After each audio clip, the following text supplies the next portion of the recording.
మాయకొండల్లో చీకట్లో మెరుస్తున్న ఒక బంగారు వెలుగు. అది చూసి నిశ్శబ్దంగా దిగాడు తెలివైన కాకి. అంతలో ఆ వెలుగుపై కన్నేసిన నక్క నెమ్మదిగా వెనక నుంచి దగ్గర పడింది. ఒక్కసారిగా నక్క దూకింది. కాకి గాల్లో పెగిరింది. బంగారు ఫలం జారిపోబోయింది.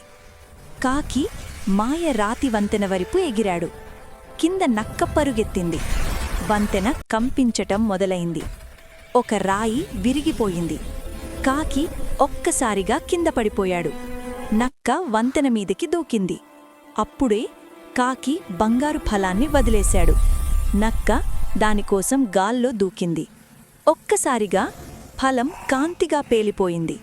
నక్క చుట్టూ ఎన్నో నకిలీ ఫలాలు. నిజమైన కాకి పైకెగిరిపోయాడు. కింద నక్క గందరగోళంలో తిప్పలు పడింది. కాకి చేతిలో నిజమైన మాయ రత్నం మెరుస్తోంది. నక్క నిజం అర్థం చేసుకుంది. నక్క చివరిసారి దూకింది. మాయ గాలి తోసేసింది. వంతెన మాయమైపోయింది. కాకి కొండ శిఖరంపై దిగాడు. రత్నం వెలుగై అడవిని ఆశీర్వదించింది. ఉదయపు వెలుగు. నక్క ఖాళీ చేతులతో వెనుదిరిగింది. కాకి రెక్కలు విప్పాడు. తెలివి లోభాన్ని ఓడిస్తుంది.